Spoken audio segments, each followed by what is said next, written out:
The gunfire echoed through the canyon like thunder. Each shot a hammer blow against Mary's heart. She pressed her younger sister Sarah deeper into the shadows of the mesquite brush. Their Apache names, Nahila and Taya, buried beneath the Christian names the reservation guards had forced upon them. The acrid smell of gunpowder mixed with dust and blood as Fort Stanton's soldiers methodically worked their way through the escapees. "Stay down," Mary hissed in their native tongue, her calloused hand firm on Sarah's trembling shoulder. At 24, Mary had seen enough violence to last lifetimes. Her sister, barely 19, still flinched at each rifle crack. They waited until the moon climbed high above the New Mexico desert, casting silver light across the carnage. Bodies lay twisted among the rocks. Friends, relatives, people who'd shared their meager rations in the detention camp. Mary's jaw clenched as she recognized old Joseph, who'd taught her to track deer when she was small. His eyes stared unseeing at the stars. "We move now," Mary whispered. Sarah nodded, tears cutting trails through the dirt on her face. They crept from their hiding place, moving like shadows across the broken landscape. Mary had memorized every guard patrol, every weakness in the camp's perimeter during their 3 months of captivity. This massacre, triggered by young warriors' desperate attempt to break free, had created the chaos they needed.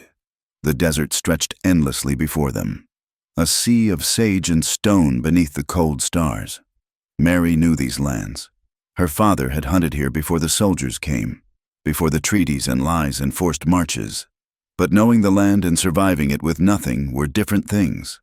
By the second night, their water ran out. By the third, the strips of dried meat Mary had hidden in her dress were gone. Sarah's limp grew worse where she'd gashed her legs scrambling over sharp rocks in Devil's Canyon. The wound festered despite Mary's efforts to clean it with precious drops of their water. "Just a little further," Mary lied, supporting her sister's weight. She'd been saying that for hours. Sarah's fever came with sunset on the 4th day. She mumbled in delirium, calling for their mother, taken 2 winters ago when the soldiers had separated the women. Mary held her close, singing the old songs their grandmother had taught them, songs the reservation schools had beaten them for remembering. "Look," Sarah whispered, suddenly lucid. She pointed with a shaking hand. Smoke, a thin column rising from a valley between 2 mesas, perhaps 3 miles distant. Mary's heart raced. Smoke meant people. People meant danger, or salvation. She thought of the patrol trails, the nearest army posts. This was too far from any military route, too isolated for a mining camp, a ranch.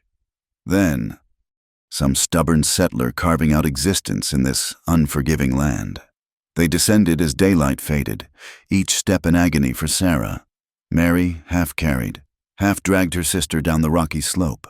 The smoke grew clearer, definitely a chimney, not a campfire.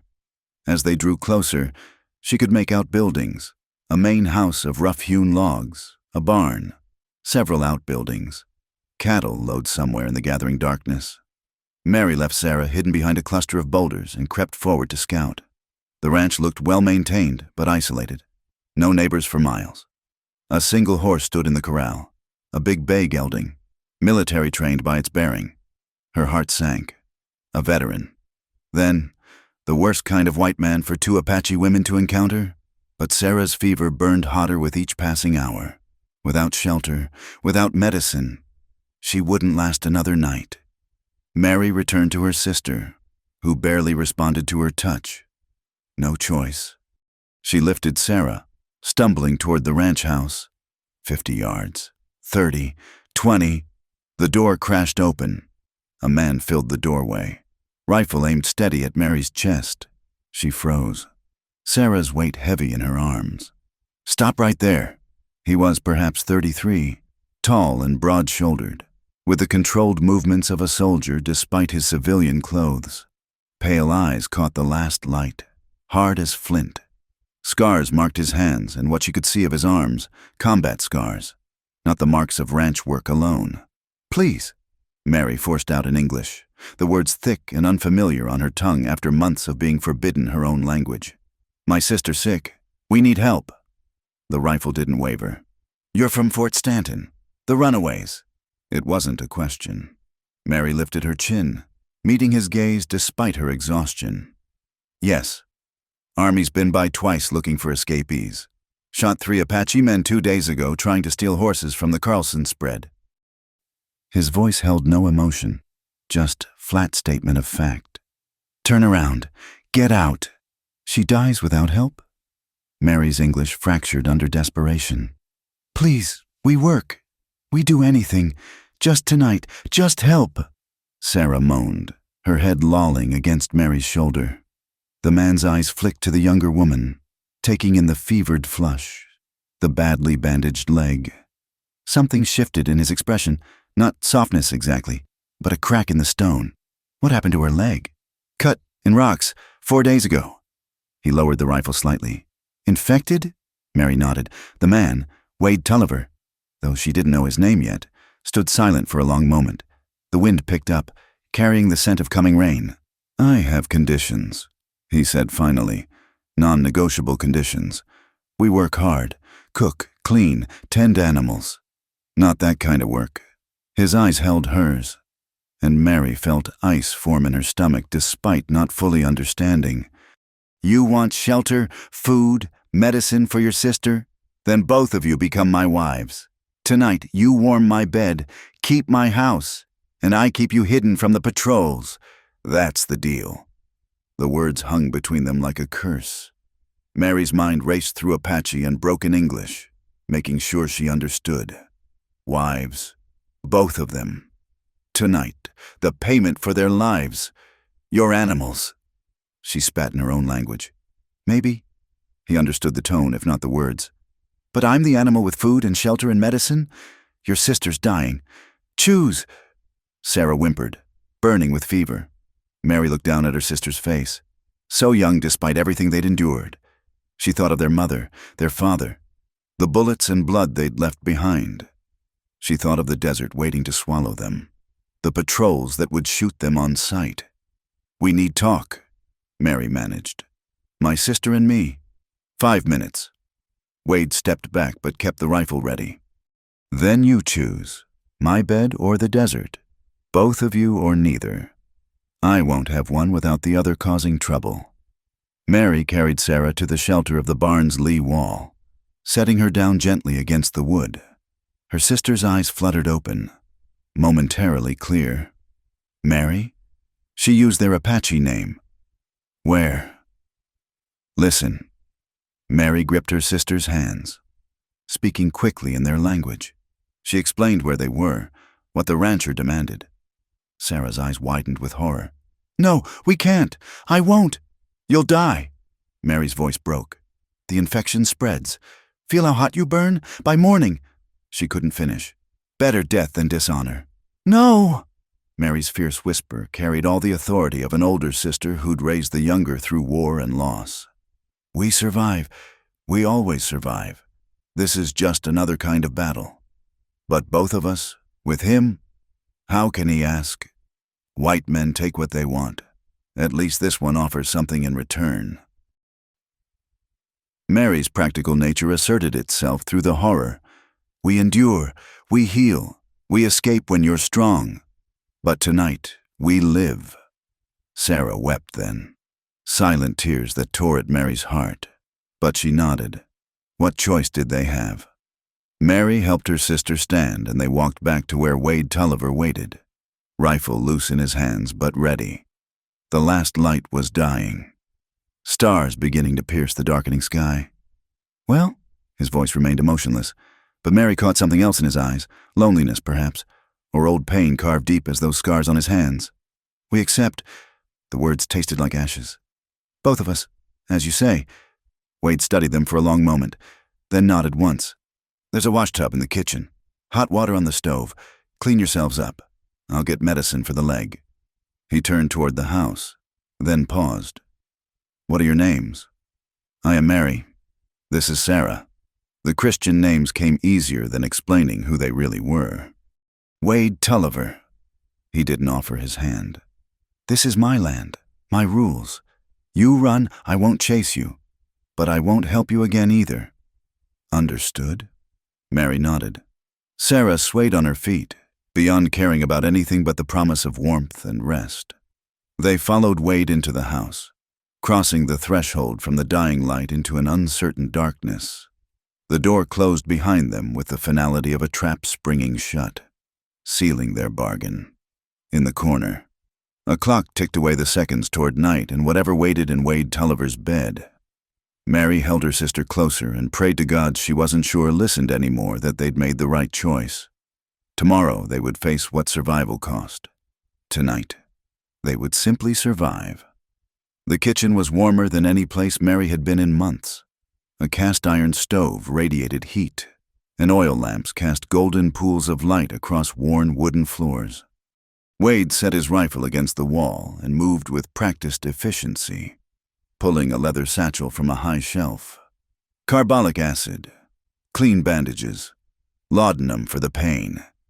He placed items on the scarred pine table. "You know how to use these?" Mary nodded, though she'd only seen such medicines used by the fort's doctor. Wade filled a basin with hot water from the stove's reservoir, then jerked his chin toward a door. "Washroom's through there. Clean clothes in the chest. They were my wife's. Should fit well enough." Wife. The word hung in the air like a ghost. Mary felt Sarah tense beside her.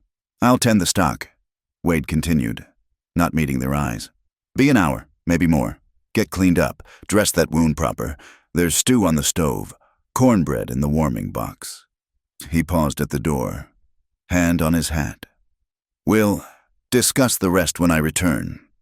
The door closed behind him with quiet finality. Mary heard his boots on the porch, then nothing but the clock's relentless ticking. "Mary?" Sarah's voice was small. "Lost. I can't do what he wants." "Shh." Mary guided her sister to a chair, kneeling to examine the infected wound. Angry red streaks climbed Sarah's calf. Another day, maybe less, and the poison would reach her heart. "Let me clean this first. We'll face the rest when we must." She worked with steady hands, though her mind churned. The carbolic acid drew a sharp cry from Sarah as it bit into infected flesh. Mary packed the wound with clean cotton, wrapped it tight with fresh bandages. The laudanum bottle tempted.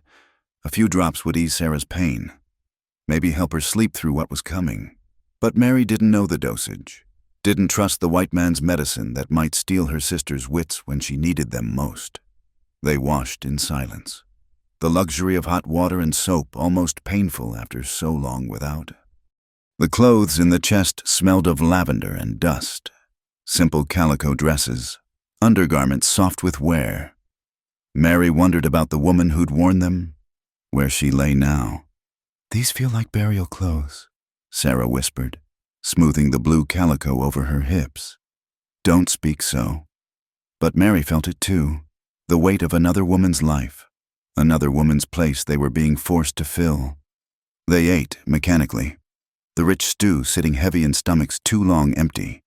Outside, full darkness had fallen. Through the window, Mary could see lamplight in the barn where Wade worked. The waiting was worse than action would have been. "Remember when Father taught us about the stars?" Sarah spoke suddenly, her fever-bright eyes fixed on the window. "How each one was a warrior who died bravely, watching over us? I remember. Do you think he watches now? What would he think of his daughters, selling themselves for bread and shelter? He would think we survive." Mary's voice came harsh with suppressed emotion. "As he taught us, as our people have always done." Sarah laughed, a broken sound. "Survive? Is that all we are now? Animals that endure?" Before Mary could answer, boots sounded on the porch. Both women tensed as the door opened. Wade entered, bringing cold air and the smell of horses. He'd washed too, his hair damp, shirt changed. He moved to the stove, poured coffee with hands that didn't quite steady. "Your sister's fever breaking?" "Some," Mary allowed. "The medicine helps?" "Good." He drank coffee, staring at the wall. The silence stretched until Mary thought it might snap like overwound wire. "How?" Sarah's question cracked across the quiet. "How does this work? Both of us. Do you expect us to together? Or do you choose each night? How does a man take 2 wives? Wade's cup stilled halfway to his lips. He set it down carefully, finally meeting their eyes.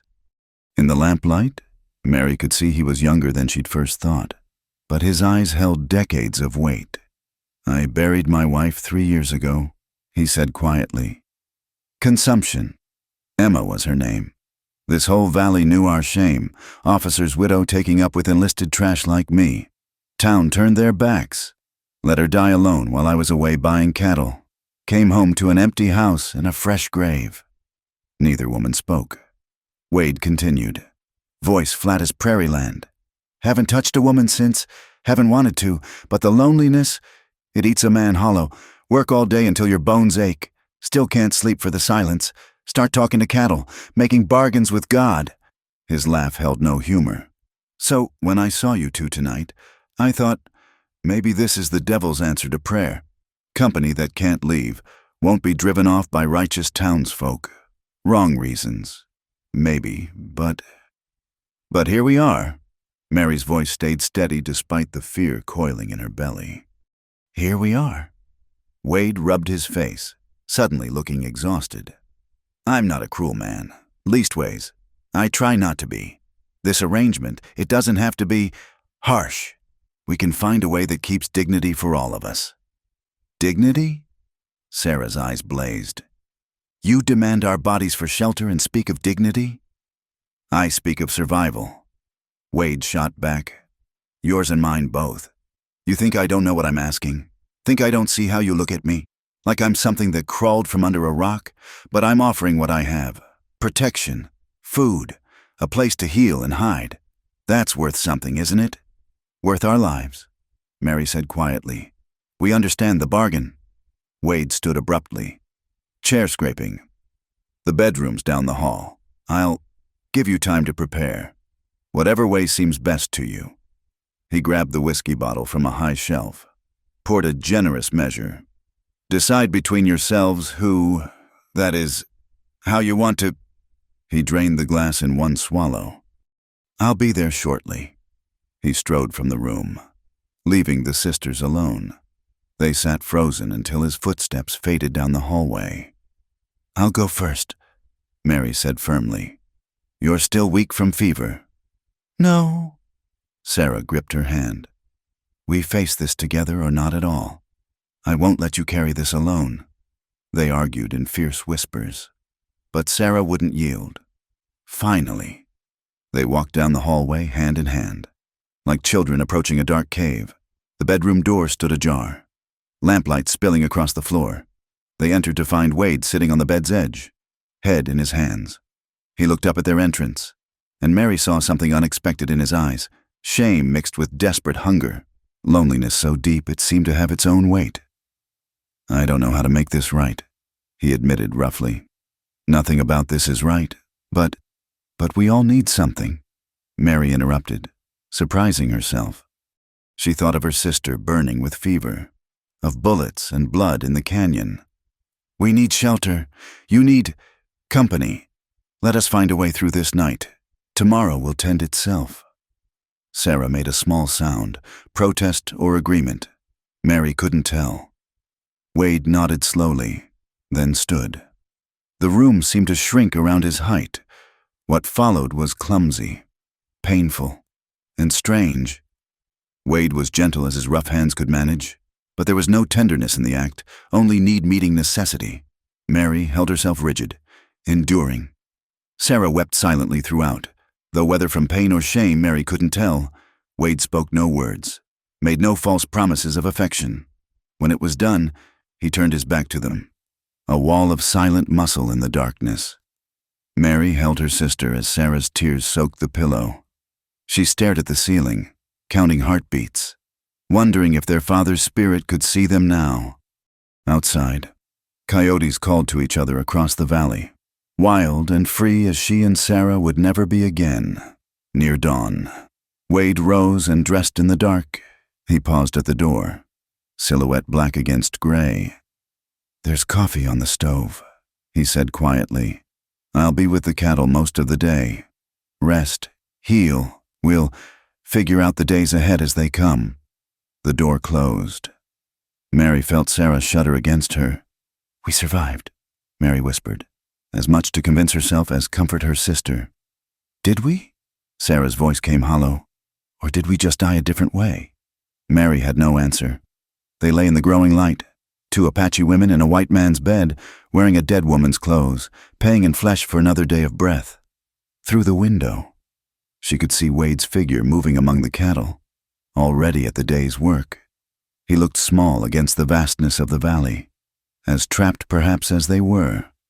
A new arrangement had begun. Two wives who weren't wives, a husband who wasn't a husband, bound by necessity and the harsh mathematics of survival. What grew from such bitter seed remained to be seen. For now, there was coffee on the stove and another day to face. Mary rose first, helping Sarah to her feet. They dressed in silence and walked to the kitchen, beginning the first full day of their new existence. The sun climbed over the mountains, indifferent to human sorrow, painting the valley in shades of gold and shadow. The first week passed in careful distances. Wade rose before dawn, was gone until after dark. He left instructions written in blocky letters, which cows needed doctoring, where to find supplies, how to work the well pump when it stuck. He took meals alone on the porch, entered the bedroom only after the lamps were doused, and spoke perhaps 10 words a day. Mary threw herself into work. The ranch was well kept, but showed a bachelor's blind spots, windows filmed with dust, corners where spiders had built cities. She scrubbed and organized with fierce energy, as if she could scour away the shame that clung to her skin.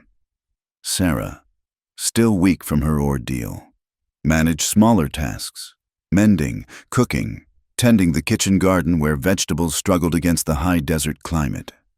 On the 8th day, everything shifted. Mary was in the barn, forking hay for the horses, when she heard Wade curse, sharp and pained. She found him by the corral, blood seeping through his shirt where a spooked steer had caught him with a horn. "It's nothing," he growled when she approached. It needs cleaning before infection sets." Mary's hands were already pulling at his shirt buttons. "You have medicine. Use it." He submitted with poor grace, sitting on a hay bale while she worked. The gash ran along his ribs, deep enough to need stitching. Mary had sewn enough wounds to work quickly, though her hands gentled when he flinched. "You know healing," he observed, watching her precise movements. "My mother was medicine woman." Mary chose the English carefully. She taught before soldiers took her. "Where?" 2 winters passed.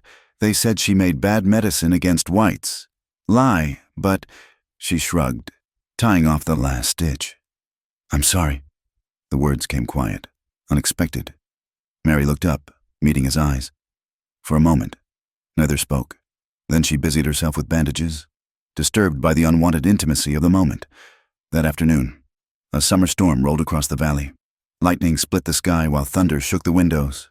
Wade and Mary worked together to herd spooked cattle into the barn, rain soaking them both to the skin. When the last stubborn heifer was secured, they stood panting in the barn shelter, watching the storm's fury. "Beautiful," Mary said without thinking, then stiffened. She'd spoken in Apache. "What does that mean?" Wade asked.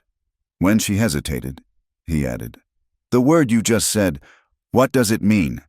"Beautiful," she translated reluctantly. "The storm. In my language." "Say it again." She did, and he repeated it, mangling the sounds terribly. Despite everything, Mary found herself almost smiling.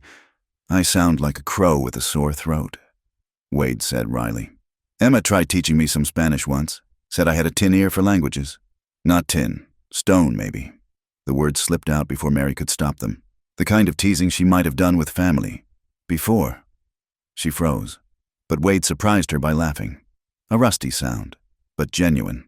"Stone ear, that's about right." He studied the storm, then said quietly, "Your English is good. Better than you let on at first." "Mission school." Mary's voice hardened. "They beat us for speaking Apache, soap in mouth for singing old songs. I learned quick." Wade's jaw tightened.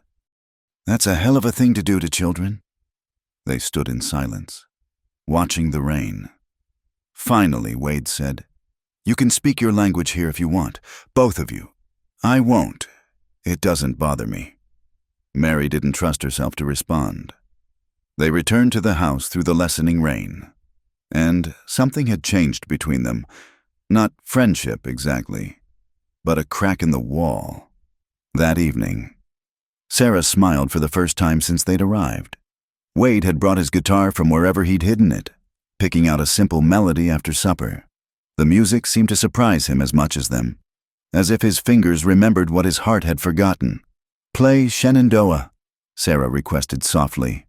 "I heard it once at the fort. So pretty." Wade obliged, his rough voice turning the old song mournful and sweet. Mary watched her sister's face soften, some of the haunted look easing.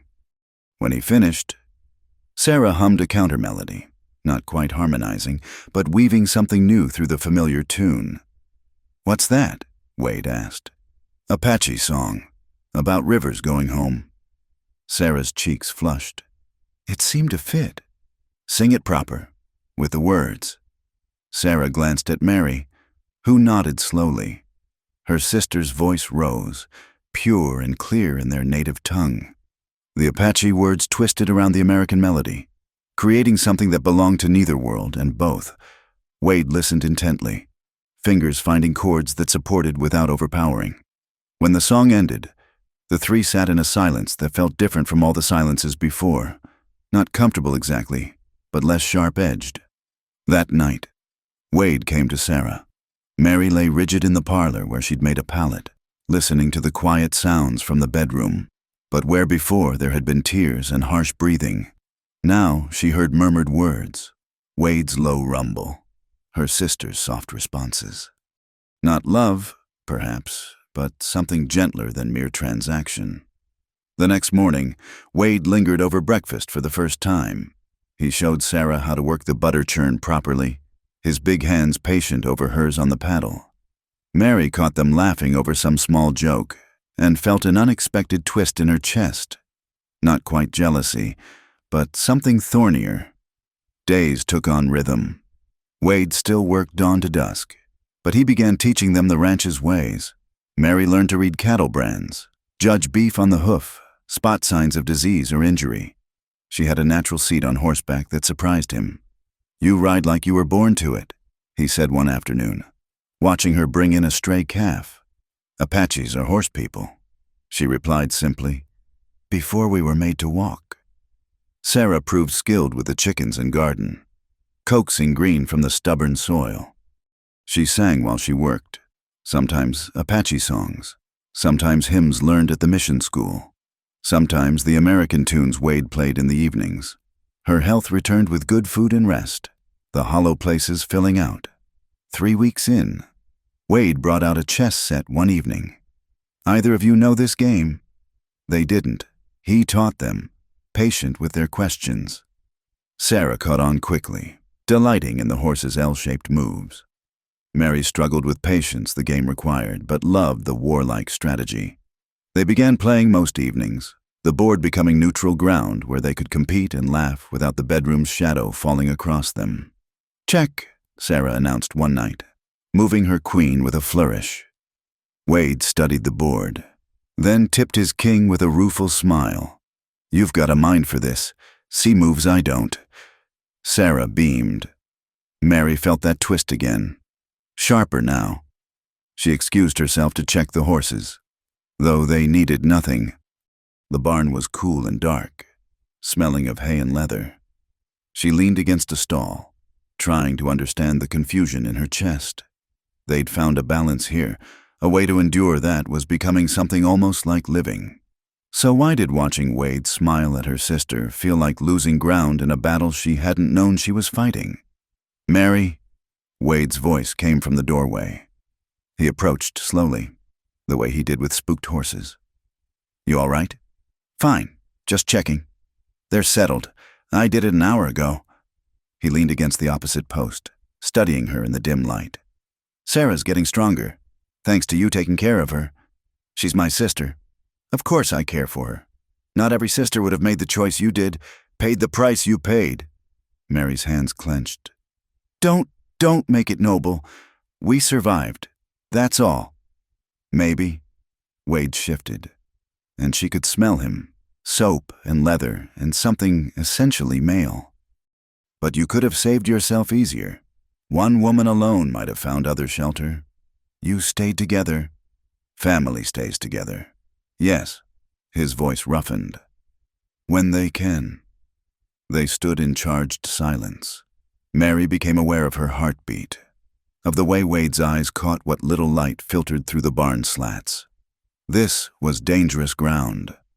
We should go back, she said. Mary. Her name on his lips stopped her. I need you to know. I'm not a good man, but I'm trying to be better than what I asked of you that first night. This arrangement, it's what we agreed. She cut him off, not wanting to hear whatever confession or apology he was building toward. We're surviving, all of us. She pushed past him, but his hand caught her wrist, not hard, just enough to halt her. They stood frozen, his fingers warm against her pulse. You're more than just surviving, he said quietly. Both of you. You're making this place, he struggled for words, less empty. Mary pulled free and fled to the house, her wrist burning where he'd touched it. Inside, Sarah sat by the lamp, mending one of Wade's shirts. She looked up with a smile that faltered at Mary's expression. What's wrong? Nothing. Tired. Mary busied herself with unnecessary tasks, aware of Wade entering behind her, of the way the room seemed smaller with all three of them in it. That night, Wade came to her. It was different from before, still awkward, still a transaction at its core, but his hands were gentler, his whispers in the dark almost tender. When it was done, he didn't turn away immediately. That song Sarah sang, he said to the darkness, about rivers going home. Do you know it? Mary lay rigid beside him. Yes. Will you sing it? I don't sing. Please. She almost refused, but something in his voice, lost, seeking, made her relent. The Apache words rose softly, describing water finding its way back to source, no matter how far it traveled. Wade's breathing deepened, and she thought he slept. Then his hand found hers in the darkness, fingers intertwining. They lay that way until dawn, neither speaking. While outside, the desert wind sang its own ancient songs of distance and return. Tom Brennan arrived with the autumn winds, his wagon loaded with horses and trouble. The trader was a frequent visitor to the valley's scattered ranches. But this was his first stop at Wade's place since the women arrived. Mary saw him coming from the kitchen window and felt her stomach drop. Get to the root cellar, she hissed at Sarah, who was kneading bread. Quick! But Wade was already striding from the barn, rifle casual in his hands. Too late, Mary muttered. She smoothed her hair, checked that her dress was properly buttoned, and stepped onto the porch.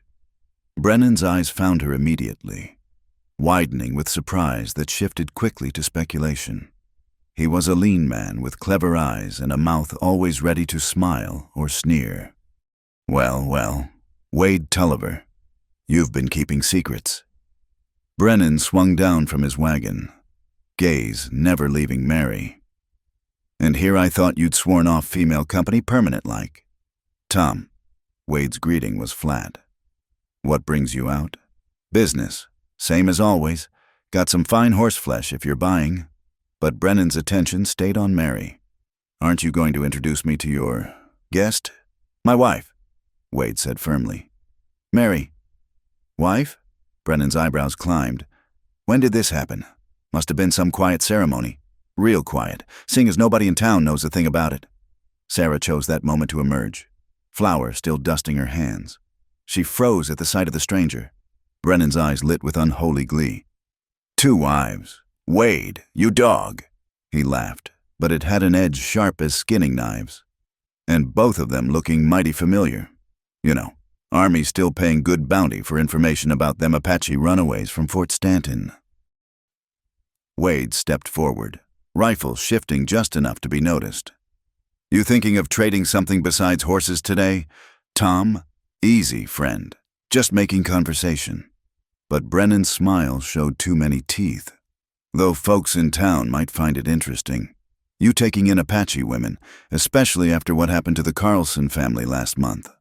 The Carlson raid was Comanche, not Apache, Mary said coldly. Different tribe, different territory. Brennan's gaze sharpened on her. Listen to that educated English. You one of them mission school Indians? The kind that learns white ways, then uses them against us? She's my wife, Wade repeated. Both of them are. That's all anyone needs to know. Both of them. Brennan shook his head in mock wonder. How's that work exactly? You take turns, or... Wade's rifle swung up. Get off my land. Now hold on. Now. Wade's voice could have frozen flame. And if I hear you've been flapping your jaw in town about my family, we'll have more than words next time. Brennan raised his hands in mock surrender, but his smile never wavered. No need for threats between old friends. I'll be going. But Wade? He climbed back onto his wagon. You might want to think about what you're risking. The whole valley's already on edge about Apache raids. Won't take much to turn that fear toward anyone harboring the enemy. He drove off whistling, dust clouding behind his wheels. Wade stood watching until he was out of sight, then turned to the women. Pack what you can carry. We might need to... No! Mary's voice cut through his. We don't run. That makes us look guilty. You are guilty of escaping federal custody. And you're guilty of harboring us. Mary lifted her chin. We stand or fall together now. Wade looked between them, jaw working. Finally, he nodded. Then we better be ready for what's coming. What came was worse than threats. First, the whispers that Wade heard on his monthly supply run to town. How he'd taken up with savages, turned his back on his own kind.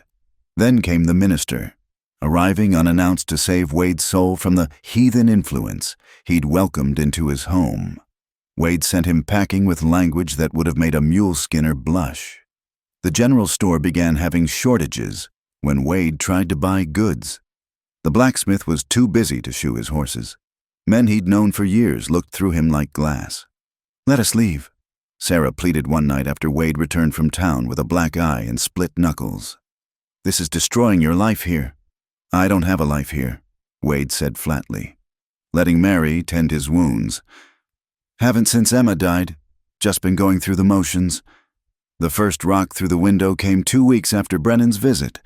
It landed in the stew pot, sending dinner across the floor.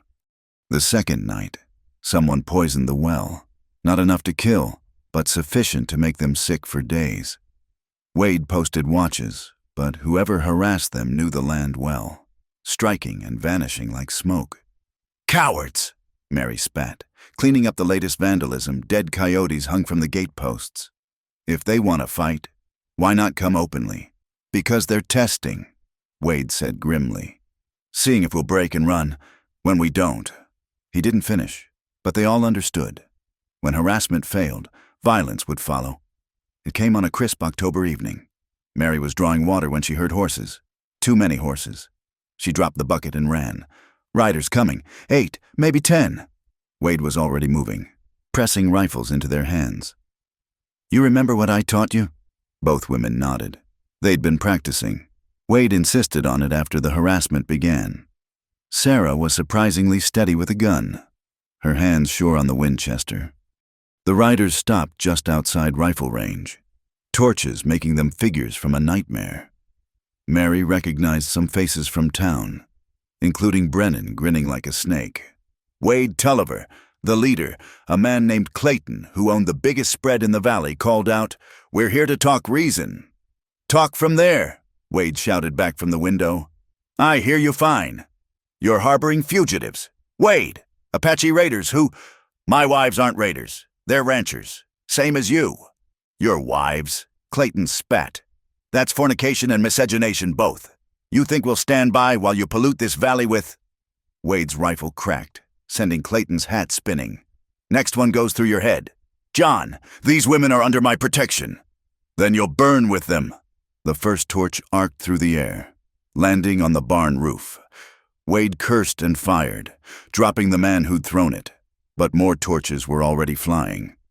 Sarah shot out a window, her aim true, sending another rider tumbling. Mary forced herself to breathe, to aim, to squeeze the trigger like Wade taught her. A man screamed and clutched his shoulder. "The barn!" Sarah cried. The roof was catching despite the recent rains. "Let it burn," Wade commanded. "Stay together." But Mary was already running.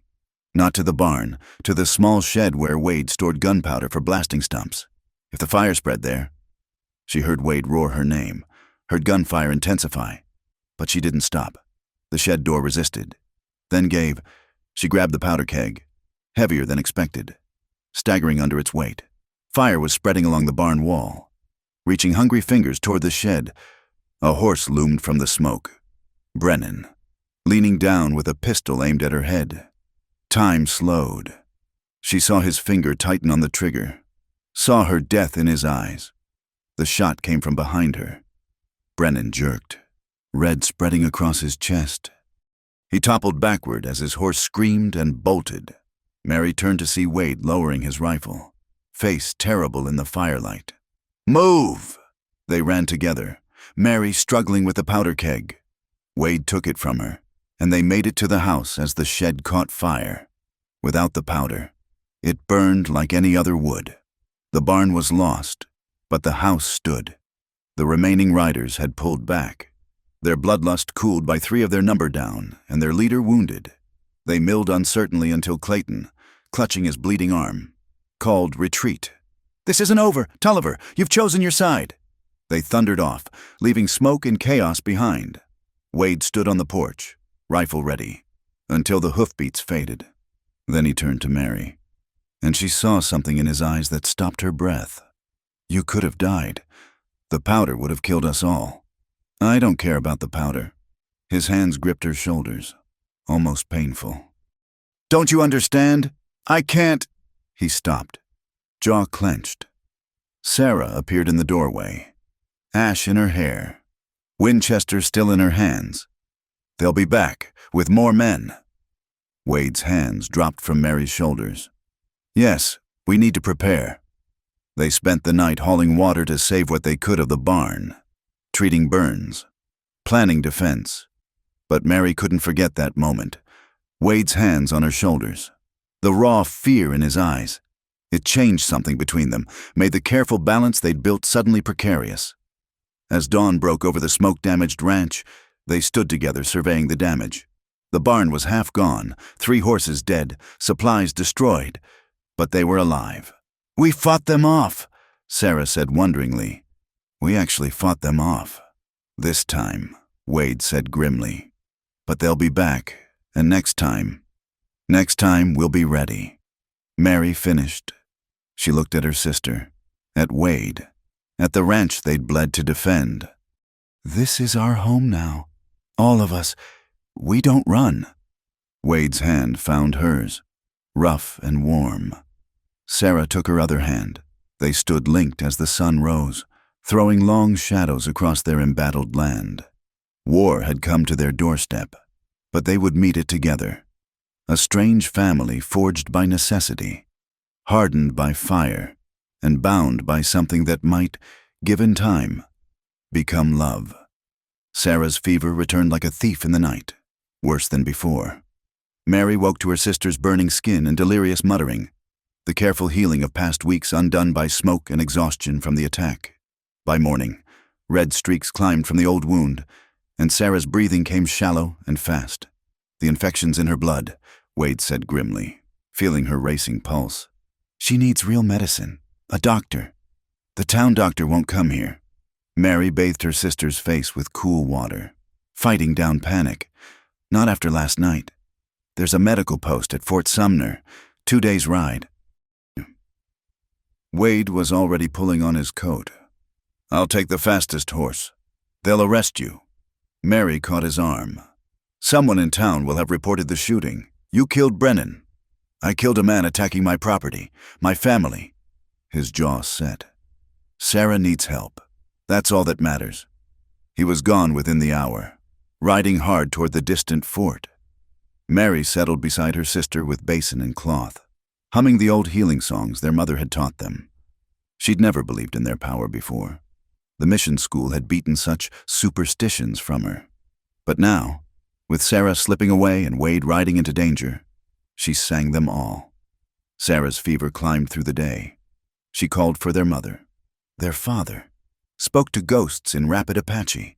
Sometimes she was lucid, gripping Mary's hand with desperate strength. "If I die, you won't die. Listen." Sarah's eyes burned bright with fever and urgency. "If I die, you stay with him. Wade, he's a good man." "Sarah, I see how he looks at you, how you look back when you think no one watches." A ghost smile touched her cracked lips. It was supposed to be wrong, what we agreed to, but somewhere it became not wrong. "He makes you laugh. Mary, when did you last laugh before this place?" Mary's throat closed. It was true. Wade's dry humor, his patient teaching, his quiet strength had worked past her defenses like water through stone, but admitting it felt like betrayal. "We both came to his bed," she whispered. "How can anything good come from that? Maybe good comes from wherever it can in this hard world." Sarah's hand tightened. "Promise me, if I go, you won't run. You'll stay and let yourself be happy. You're not going anywhere." Mary squeezed back. "Wade will bring medicine. You'll see." Night fell with no word. Mary dozed fitfully in her chair, jerking awake each time Sarah's breathing changed. Near midnight, horses in the yard brought her scrambling for the rifle. But the voice calling out was Wade's, exhausted but triumphant. He burst through the door with saddlebags full of medical supplies, not just frontier remedies, but real medications, bottles with typed labels. Behind him came a smaller figure Mary didn't recognize until she pushed back her hood, a Mexican woman in her 50s, carrying a doctor's bag. "This is Rosa Hernandez," Wade said quickly. "Field nurse from the fort. She came to help." Rosa went straight to Sarah, hands gentle and knowing. She asked rapid questions in accented English, examined the wound, checked Sarah's eyes and fingernails. "Blood poison. Yes, but not too advanced. I've seen worse survive." She began pulling items from her bag. "You, Mary, boil water, much water, and you." She pointed at Wade. "Build up that fire. We fight for her tonight." They worked through the darkness. Rosa cleaned and lanced the wound, draining infection Mary hadn't even known was there. She forced bitter medicine between Sarah's lips, applied poultices that filled the room with sharp herbal scents. When Sarah's body seized with chills, they piled on blankets. When fever spiked, they bathed her with alcohol. "How did you convince her to come?" Mary asked Wade during a brief respite, both of them exhausted. Wade's smile was grim. "Told the truth, that my Apache wife was dying and the town doctor wouldn't help. Rosa lost her own daughter to fever when no white doctor would treat a Mexican. She understood. But the fort commander doesn't know she's gone. She snuck out. Has to be back by dawn patrol." He rubbed his face. "There's more. The sheriff was at the fort. Word's out about Brennan and the others. They're calling it murder, saying I ambushed innocent citizens protecting their community." Mary's heart sank. "They'll come for you." "Probably, but not tonight." He moved to help Rosa adjust Sarah's position. "Tonight we save her. Tomorrow can go hang itself." The crisis came near dawn. Sarah's breathing went ragged, then stopped entirely. Rosa barked orders, Wade lifting Sarah upright, Mary rubbing her limbs. For endless seconds that stretched like years. Nothing. Then a gasping breath, a weak cough, and Sarah's eyes fluttered open. "There we are, little one," Rosa murmured. "Back with us, yes?" The fever broke as the sun rose. Sarah slept peacefully for the first time in days, her breathing deep and even. Rosa packed her supplies with a satisfied efficiency. "The danger has passed. Keep the wound clean. Give her these medicines as I showed you. She'll be weak for weeks, but she'll live." "We can't thank you enough," Mary began, but Rosa waved her off. "We help each other, we who live on the edges. That's how we survive." She looked between Mary and Wade with knowing eyes. You have something good here. Even if the world says it's wrong, hold tight to each other. The storm coming will test everything. Wade saw her off with a pouch of money she tried to refuse and finally accepted. As her figure disappeared into the morning haze, he turned back to find Mary standing in the doorway, tears streaming down her face. "She'll live," Mary whispered. "She'll really live." Wade crossed to her in 2 strides and pulled her into his arms. She should have resisted. It wasn't proper, wasn't part of their arrangement, but she was too tired, too relieved, too grateful to care. She pressed her face into his shirt and sobbed. For her sister, for the violence of recent days, for the tenderness of being held without demand or expectation. "Shh," Wade murmured into her hair. "It's all right. You're all safe. I won't let anything happen to either of you. They'll arrest you, take you away." His arms tightened. "Then we'd better make plans." They talked quietly in the kitchen while Sarah slept, laying out options. Wade could run, head for Mexico or California. The women could scatter, try to disappear into other territories. Or they could ford up and fight whatever came. "There's another choice," Wade said slowly. "Legal marriage. To you, at least, it won't stop them coming. But it might give some protection. A man can't be compelled to testify against his wife, and a wife has property rights if her husband is gone." Mary's heart stuttered. "You're proposing?" "I'm being practical." But his eyes said more. "Sarah's too young on paper. They'd never recognize it. But you and I, there's a justice of the peace in Tularosa who might do it quiet-like. Make at least part of this legal. And Sarah would still be family, still protected as much as we can manage." He took her hand across the scarred table. "I know it's not romantic, not how a proposal should be, but Mary, Hoofbeats in the yard cut him off. Many hoofbeats. Wade grabbed his rifle, but through the window Mary could see it was too late. A dozen armed men surrounded the house, sheriff's badge glinting on the lead rider's chest. "Wade Tulliver," the sheriff's voice boomed. "Come out peaceful. You're under arrest for the murder of Tom Brennan." Wade looked at Mary, a world of words in his eyes. Then he set down the rifle and reached for his hat. "No," Mary breathed. "If I fight, they'll burn you out, kill you both." He touched her cheek, gentle as spring rain. "Take care of Sarah. The deed to the ranch is in the strongbox. I had it changed to all our names last week. Whatever happens, this place is yours." He walked out before she could respond. Hands raised, the sheriff's men surrounded him, rough with ropes and righteousness, as they led Wade away. Mary saw him look back once. His lips moved, shaping words she couldn't hear but somehow understood anyway. Inside, Sarah's weak voice called out, "Mary, what's happening?" Mary watched the dust of Wade's departure settle in the morning light. Rosa's words echoed. "Hold tight to each other. The storm coming will test everything." "They've taken him," she told her sister. "But we're staying. This is our home now, and we're going to fight for it, for him." Sarah struggled to sit up, fire returning to her eyes despite her weakness. "Then we'd better get ready." Mary smiled grimly and began to plan. Wade had protected them. Now it was their turn to protect him and the life they'd built together against all odds in this harsh and beautiful land. Winter came early that year, bringing snow that turned the valley into a white wilderness. 3 months had passed since Wade's arrest. 3 months of fighting to keep the ranch alive while battling the town's cold hatred. Mary had written letter after letter to territorial authorities, hired a lawyer with their meager savings. But justice moved slowly when an Apache woman advocated for a white man. The trial was set for spring. Until then, Wade remained in the territorial prison, allowed 1 letter a month. Mary kept his latest in her dress pocket, worn soft from reading. "My dear ones, the walls here are cold, but knowing you hold the ranch keeps me warm. Tell Sarah her garden seeds arrived, plant them deep come spring. All my love. W." Sarah had recovered fully, throwing herself into work with fierce determination.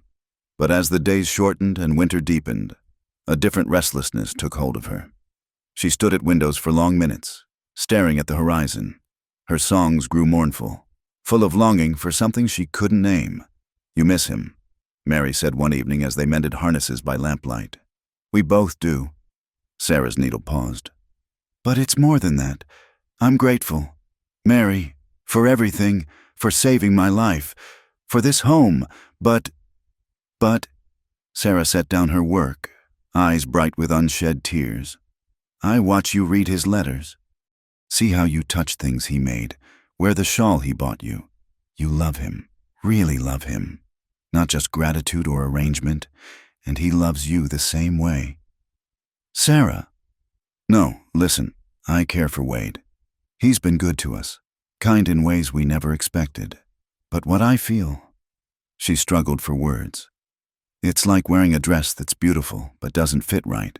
You two fit. You belong together in a way I never will with either of you." Mary reached for her sister's hand. "You belong here too. This is your home." "I know," Sarah squeezed back. "But maybe I need to find my own home, my own life, not one I fell into because we were desperate." Before Mary could respond, hoofbeats sounded outside, single rider, coming fast. Both women grabbed rifles, but the voice calling out was familiar. Young Michael from the telegraph office, one of the few townspeople who still treated them civilly. "Mrs. Tulliver, urgent telegram." Mary's hands shook as she read the yellow paper. "Wade's lawyer. The trial moved up. Starting tomorrow. Weather permitting. 3 days to get there." "We leave tonight," Mary announced, already mentally packing. "Both of us?" Sarah asked quietly. "Of course, both." Mary stopped. Seeing her sister's face, understanding dawned. "You're not coming. Someone needs to watch the ranch, feed the stock, keep the fires going." Sarah managed a tremulous smile. "And maybe it's time I stopped being the third person in your marriage." They worked in tense silence, preparing for the journey. Finally, as Mary was loading the wagon, Sarah spoke again. "There's something else. Samuel Martinez has been coming by while you're in the far pastures, bringing supplies, helping with repairs." Mary frowned. Samuel was the son of the Mexican blacksmith, a young man known for his skill with horses and his kind heart. "You never mentioned, because I knew you'd worry, but he's been teaching me to read better, sharing books. He asked me to walk out with him, properly, when all this is settled." "Sarah!"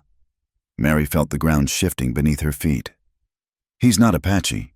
His people know what it's like to be outsiders too. His mother was Pueblo before she converted." Sarah lifted her chin with familiar stubbornness. "I'm 19. Mary. Old enough to make my own choices. And my choice is to stop living your life and start living mine." The words stung, but Mary couldn't deny their truth. Sarah had been swept along by Mary's decisions from the beginning, fleeing the reservation, accepting Wade's bargain, fighting for a ranch that was more Mary and Wade's dream than her own. "You'll be alone here. If the town men come, Samuel's family will help, and Rosa left medicines, taught me things." Sarah embraced her sister fiercely. "Go, fight for Wade, fight for your love. Let me fight for mine."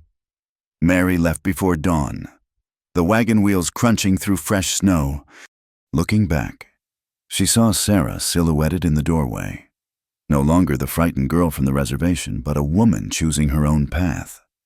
The journey to the county seat took 2 hard days through worsening weather. Mary arrived exhausted, but determined. Finding Wade's lawyer, a nervous young man named Peterson, who seemed overwhelmed by the case. "They've stacked the jury with Clayton's friends," Peterson explained. "The prosecutor's painting Wade as a dangerous man who consorted with savages, turned against his own kind. They're making it about more than Brennan's death. It's about civilization versus barbarism. Then we fight back with truth," Mary said firmly. "Wade defended his home, his family." Peterson's look was pitying. "Mrs. Tulliver, they don't recognize your marriage. To them, you're just evidence of Wade's corruption." The trial was worse than Mary imagined. She sat in the colored section, the only Apache face in a sea of hostile whites. Wade looked thinner, older, But his eyes found hers across the courtroom and held the prosecutor. A silver-tongued rattlesnake named Morse painted a picture of Wade as a man seduced by savage women into betraying his race. Witnesses testified to seeing unnatural acts at the ranch, to Wade threatening good Christian citizens who only wanted to uphold decency.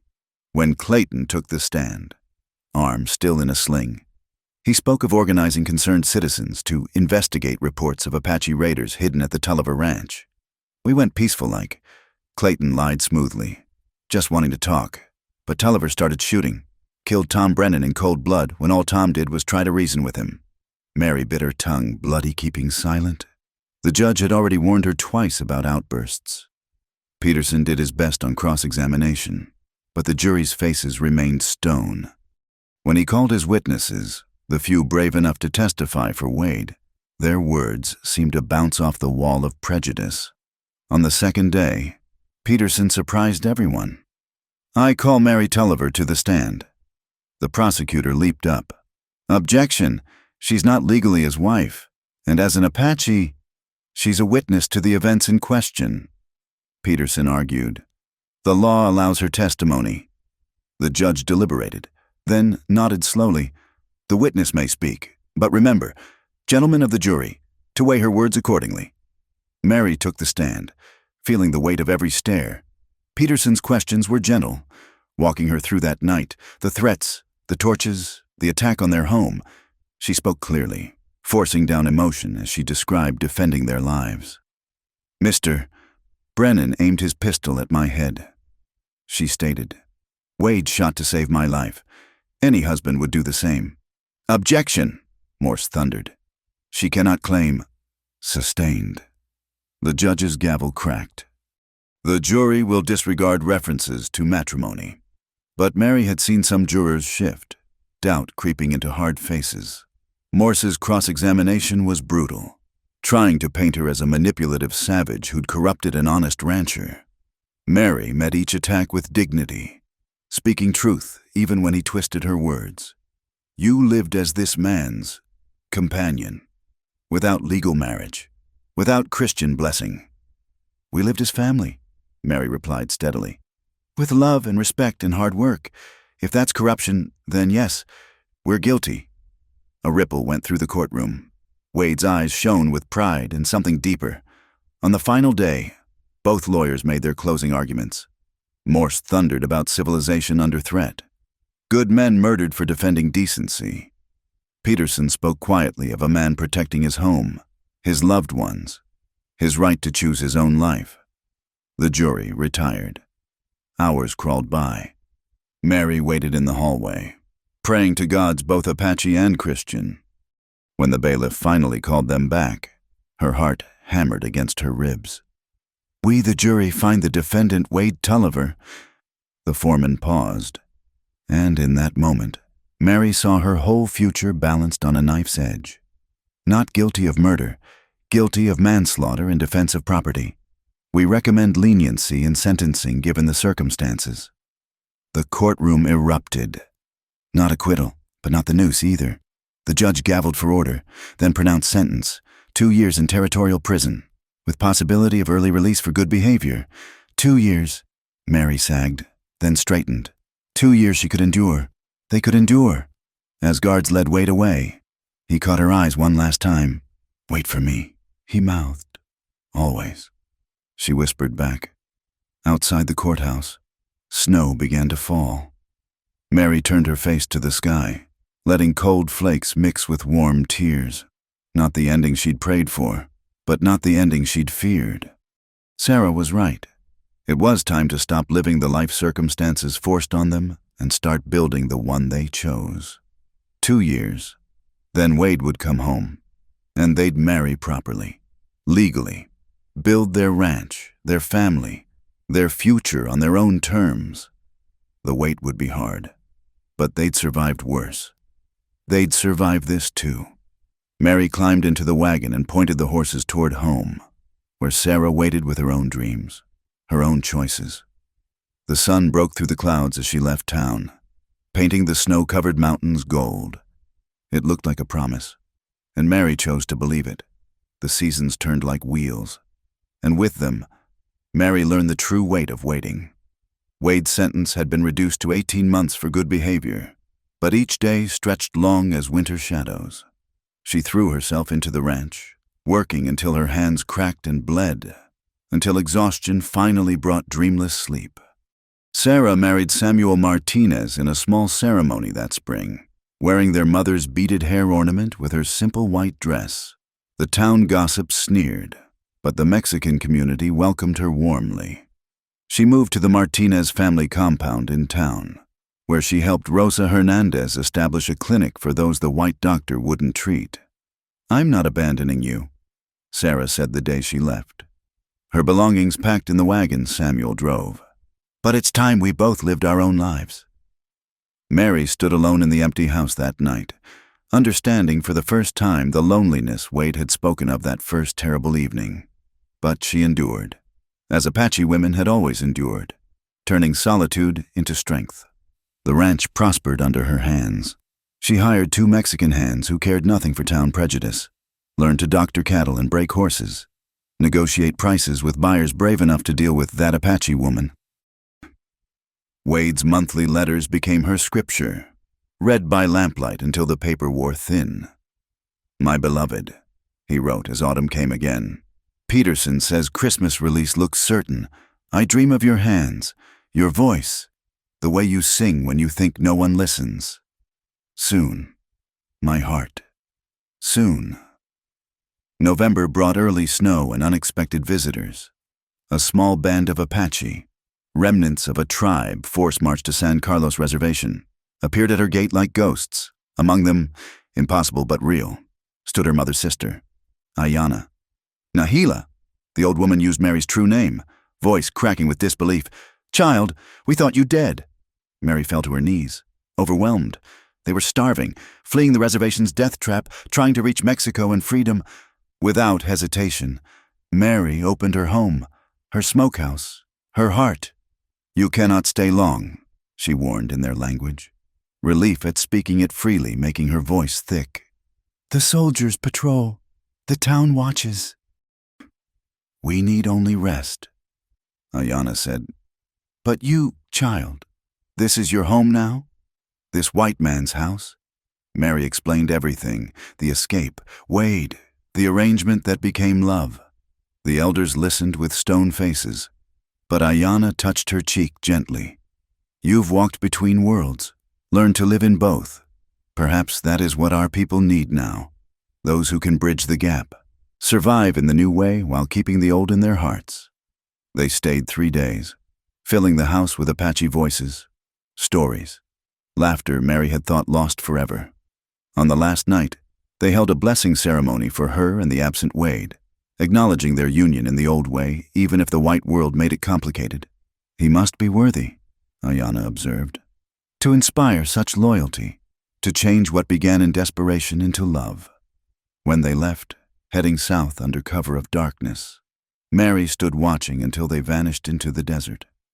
Part of her wanted to follow, to reclaim that wandering life, but stronger was the pull of the land she'd fought for, the man she'd waited for, the future they'd build together. December came bitter cold. Mary counted days like prayer beads, 20 until Christmas, until Wade's release. She scrubbed the house spotless, mended his clothes, practiced what she'd say when she saw him again. Foolish preparations, but they made the waiting bearable. Then, on a crystalline morning with 15 days left to count, horses in the yard made her heart leap. But it wasn't Wade, it was Sheriff Morrison, face grim under his hat. Mrs. Tulliver. He used the title now. Small respect won through her dignity during the trial. "I have news about about Wade." The world tilted. Mary gripped the doorframe. "Is he?" There was a riot at the prison, racial tensions, Mexicans against whites. Wade tried to stop it, get between the groups. Morrison's voice went rough. "Took a knife meant for a guard. He's alive, but barely. They don't think you should come." Mary didn't remember hitching the horses or the brutal ride through snow and wind. She only remembered bursting into the prison infirmary, seeing Wade pale as the sheets, bandages red across his chest. Too stubborn to die before seeing you, he whispered when her hand found his. Don't you dare, she fierce whispered back, Apache endearments mixed with English threats. You promised me a proper wedding, a real life. Don't you dare break that promise. He smiled weakly. Bossy woman, man can't even die in peace. You're not dying. Mary turned to the prison doctor, a harrowed-looking man. What does he need? Prayer, mostly. The blade went deep, nicked the lung. If infection sets in, he spread helpless hands. Then we make sure it doesn't. Mary rolled up her sleeves. I'm staying. Ma'am, prison rules. Changed as of now. Her voice could have cut glass. Unless you want to explain to the territorial governor why you let a man who saved a guard's life die for want of proper nursing? Whether from her determination or Wade's heroics, they allowed it. Mary spent 2 weeks in that dismal ward, fighting for Wade's life with the same ferocity she'd once fought for Sarah's. She used every trick Rosa had taught her, added Apache remedies that made the doctor frown, but worked slowly. Wade turned the corner. Trying to make me fall in love with you all over again? He asked one evening, finally lucid and breathing easier. Is it working? Woman, I've been gone on you since you sang that river song in the dark. Just took me a while to admit it. On Christmas Eve, they released him, weak, scarred, but alive. The warden himself shook Wade's hand, thanking him for saving the guard. Mary drove the wagon carefully through snowy roads. Wade bundled in blankets beside her. Home, he breathed when their valley came into view. Thought I'd never see it again. Our home, Mary corrected. Finally, truly ours. They were married 3 days later in the Tularosa courthouse. Samuel and Sarah standing as witnesses. The justice of the peace, an old man with kind eyes, performed the ceremony without comment on their races or their past. Do you, Wade Tulliver, take this woman, every day for the rest of my life? Wade interrupted, making Mary laugh through her tears. Afterward, they returned to the ranch for a celebration that mixed traditions, Mexican food from Rosa, Apache blessings from the few who'd stayed hidden in the area, American whiskey from the handful of townspeople who'd finally accepted them. Sarah sang, her voice soaring with joy. Samuel played guitar while children, Mexican, Apache, even a few white, danced together in the main room. No regrets? Wade asked as they stood on the porch, watching the mix of cultures that had become their family. None, Mary said firmly. We survived the worst. Everything else is just living. He pulled her close, mindful of his still healing wounds. Then let's live, Mrs. Tulliver. Let's live well. Inside, Sarah caught Mary's eye and smiled. No longer the desperate girl at the ranch gate, but a woman at peace with her choices. They'd all walked strange paths to reach this moment, paid prices that shouldn't have been asked. But here they stood, proof that love could grow in the harshest ground, that families could be chosen as well as born. That home was wherever people fought to make it. The stars wheeled overhead, Apache warriors and American dreams sharing the same vast sky. Inside, music played and people laughed, the sound carrying across the valley like a promise. Tomorrow would bring its own challenges. It always did. But tonight, they were home, all of them, finally, truly home. 5 years passed like seasons of grass, growing, flowering, returning to earth, growing again. The ranch prospered beyond their wildest hopes. The barn rose new from the ashes, larger than before. Cattle bearing the Tulliver brand, a T&M intertwined, grazed lands Wade had bought with profits from good years. Most surprising of all, the town's hatred had mellowed to wary acceptance, helped by Wade's heroics at the prison becoming legend. Mary stood on the porch, hand resting on her swollen belly, watching their 3-year-old son chase chickens in the yard. James had his father's steady gray eyes and his mother's quick grace, spoke English and Apache with equal fluency, and possessed a laugh that could charm eagles from the sky. Easy there, little warrior, Wade called, scooping the boy up before he could terrorize the rooster. "Those eggs are tomorrow's breakfast." "But Papa," he looked at me mean. "Sometimes folks do that. We just look back peaceful-like and go about our business." It was a lesson they'd all learned well. The war between worlds still raged elsewhere. Geronimo had surrendered finally, the last Apache resistance broken.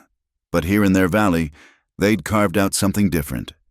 Not peace, exactly, but a working truce. Sarah's letter had arrived that morning, covered in Montana postmarks. Mary read it again, smiling at her sister's joy.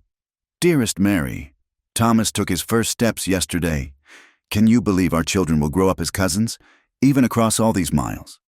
Robert's school is thriving. He has 40 students now, half white, half native. Some parents complain, but he stands firm. Education is for all. He tells them, and I love him more each day for it. I've enclosed a photograph. See how tall I've grown. Must be all this mountain air. Give my love to Wade and kiss James from his aunt, your loving sister, Sarah." The photograph showed Sarah standing beside a gentle-looking man with spectacles, a toddler in her arms. She wore a proper Eastern dress but had kept her hair long, adorned with beaded clips. Her smile held no shadows. "Any word on the other matter?" Wade asked quietly, joining Mary on the porch. She nodded toward the distant mountains. Ayana's grandson brought news. They made it to the Sierra Madre. Mexico's no paradise, but they're free, living as Apaches again. "You ever wish—" "No." Mary turned to him, sure as bedrock. "That's a young woman's dream. This is my life. You, James, this land, the child coming. It's enough. More than enough." Wade's hand covered hers on her belly. "She's going to be beautiful, like her mother. He's going to be stubborn, like his father." They argued gender predictions contentedly, as they had for months. Inside, Rosa Hernandez, now a frequent visitor, was teaching James to count in Spanish. The normalcy of it still sometimes took Mary's breath. After so much struggle, ordinary happiness felt miraculous. A dust cloud on the horizon made them both tense from old habit. But it was only Miguel, one of their hands, returning from town with supplies. He swung down from the wagon, face troubled. "Patron, Senora, there's news. Army's clearing out the last Apache holdouts in the Guadalupe Mountains. Colonels put out word. Any Apache not on a reservation by month's end will be shot on sight, even women and children." Mary's hand tightened on Wade's arm. There were still a few families hidden in the deep canyons, surviving on old skills and determination. People who'd chosen freedom over the slow death of reservation life. "How many soldiers?" Wade asked. "2 companies. They mean to end it for good this time." That night, after James was asleep, Mary and Wade sat by the fire discussing what couldn't be said in daylight. Those hidden families had helped them once, when Wade was first imprisoned and raiders had threatened the ranch. Young Apache men had appeared like smoke, stood silent guard until the danger passed, then vanished without asking payment. "We could hide them," Mary said quietly, "in the old mine shaft, just until the soldiers pass. Risk everything we've built? Remember what Rosa said? We help each other, we who live on the edges." Wade stared into the fire for long minutes. Then, "I'll ride out tomorrow. Quiet like. Let them know there's shelter if they want it." But the next day brought unexpected visitors. A cavalry unit, led by a lieutenant barely old enough to shave, dusty and trail-worn from chasing ghosts in the mountains. "Ma'am." The lieutenant tipped his hat to Mary, polite despite his mission. "Sir, we're informing all ranchers to watch for Apache raiders. Dangerous bunch still loose in the area." "Haven't seen any trouble," Wade replied evenly. "We mind our business, others mind theirs." The lieutenant's eyes sharpened, taking in Mary's features, the boy playing with Apache dolls in the dirt. "That's so. Well, you'd best be careful. These savages, begging your pardon. Ma'am, they're desperate. Might try anything." After the soldiers left, Mary found her hands shaking. That night, she and Wade made preparations. Extra food in the root cellar, medicines hidden. The old mine stocked with blankets. If their ghosts needed help, it would be ready. They came 3 nights later. 2 families, 11 souls, including children so young they'd never known anything but running. Wade and Mary asked no questions, simply led them to the mine. The children were silent as death, trained from birth that sound meant danger. For a week, the ranch held its breath. Soldiers came twice more, searching outbuildings, asking questions. Each time, Wade played the helpful rancher while Mary served coffee with steady hands. James, bless him, chattered about his toys and chickens, the picture of innocent childhood. On the 7th night, the fugitives prepared to leave. They'd head for Mexico under the new moon, following routes older than memory. The adults shook hands solemnly, but one young mother pressed something into Mary's palm, a small piece of turquoise wrapped in leather. "For the child coming," she said in Apache, "may it always know both its bloods, honor both its peoples." They vanished into darkness, the last free Apaches in Texas. Mary never saw them again, never knew if they reached safety, but sometimes she thought she glimpsed smoke in the distant mountains, and hoped. Summer brought the new baby, a daughter, as Wade predicted, with Mary's sharp features and Wade's stubborn chin. They named her Emma Rose, honoring both Wade's lost love and Rosa, who'd saved them all. She came into the world squalling, as if she had much to say about the state of things. 2 children, Wade marveled, holding Emma while James peered at his sister suspiciously. "Never thought I'd have one, and now you're outnumbered," Mary teased. The Apache nation grows strong in this house. It was said in jest, but held truth. Their children would walk between worlds as she had, but by choice rather than necessity. They'd know their Apache heritage, speak the language, learn the stories, but they'd also read and write and figure, prepared for whatever America they'd inherit. The letter from Sarah came as autumn touched the valley. "I have news that will gladden your heart. Robert has been asked to address the Territorial Education Board about our integrated school. Change comes slowly, but it comes.